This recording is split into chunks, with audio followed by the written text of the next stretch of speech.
Free music for YouTube videos is always an intriguing topic, which can be seen not only by the number of articles and videos answering this question, but also by the number of comments that you write to me asking me to talk about this topic.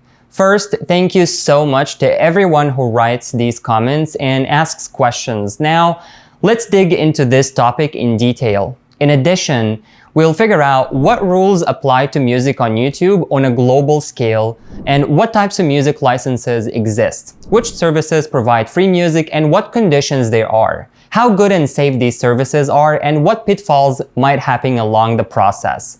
This is Nader from Prodvigate, and here on this channel we talk about how to make considerable progress on YouTube today. So why is it important to use uncopyrighted music on YouTube?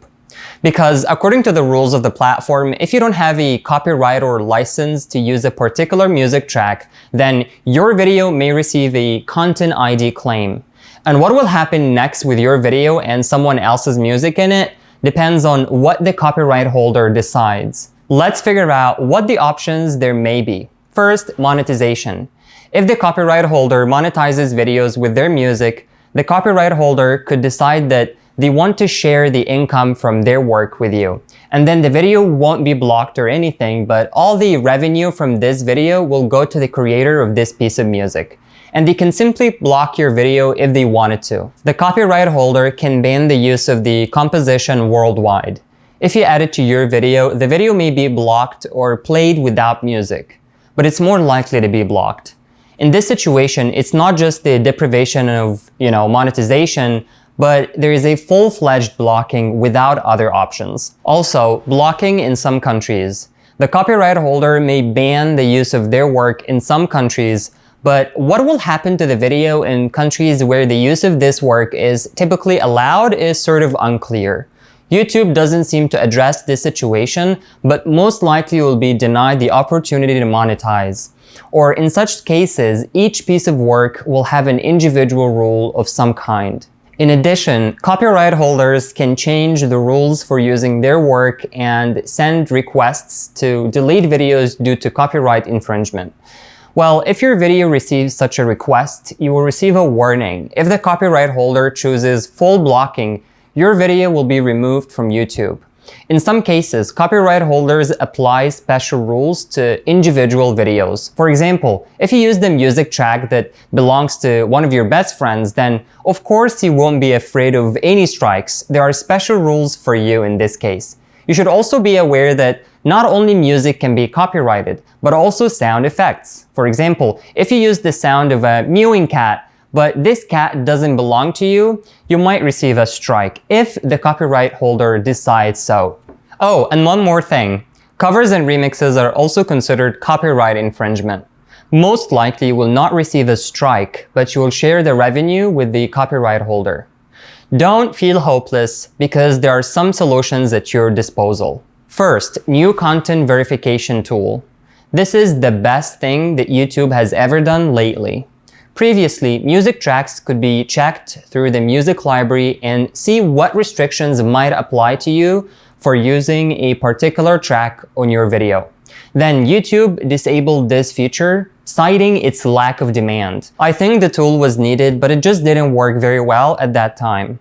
Luckily, they created a new feature that could help us out here. A Content ID verification program. Now, when you upload a video to the channel, you go through not only the standard tabs that you will fill with information about the video, but also the verification tab, where the system will immediately tell you about copyright violations. This is a feature that was desperately needed and can help any creator that accidentally violates a copyright. Let us know in the comments what you think about this feature, guys. Do you like it or not? Are you using it, or you think it's not worth it? Now, let's talk about the types of music without copyright.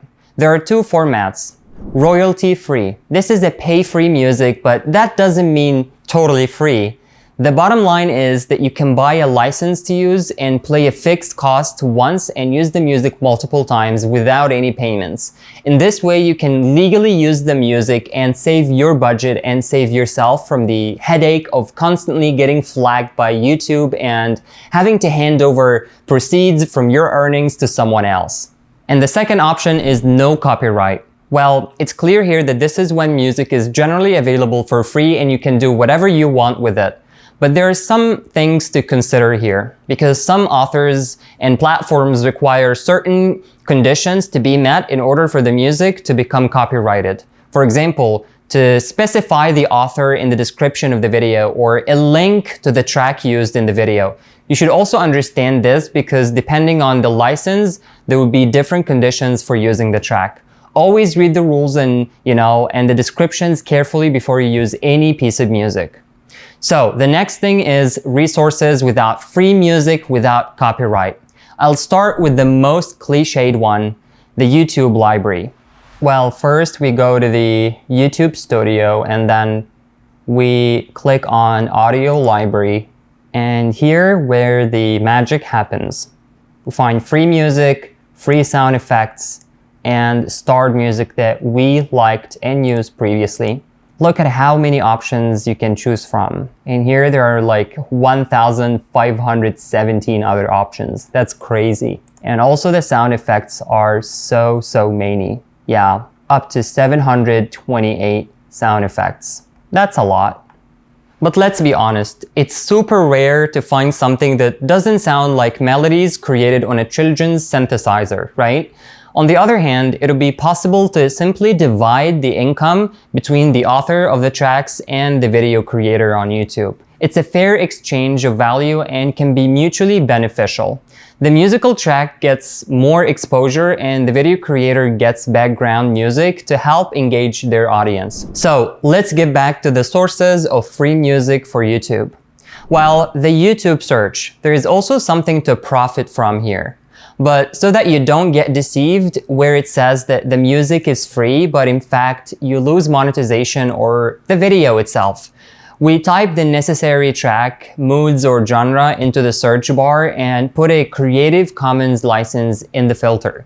Carefully read the description and terms of use of such music because this is no longer a YouTube music library. As a general rule, under this license, you need to copy the title and author of the track or some block of text that the author indicates under the music video into the description. There are whole YouTube channels whose goals is to share free music with other people. I recommend such channels as no copyright sounds.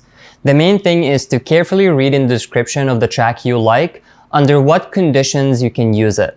For example, just take it and insert it into your video or insert it only with the indication of the author of this track. The disadvantages here are only that it's not the most convenient search. There is no logical system, such as in the YouTube music library, but there are playlists, of course.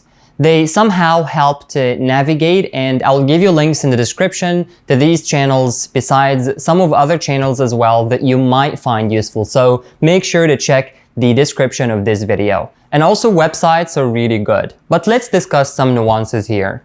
On the first site, Free Music Archive, there is music in the public domain, but there are always nuances attached to it, and you need to distinguish between types of music licenses in order to use music correctly. But you can just put the license type you need in the search filter in advance and search for tracks immediately only with it.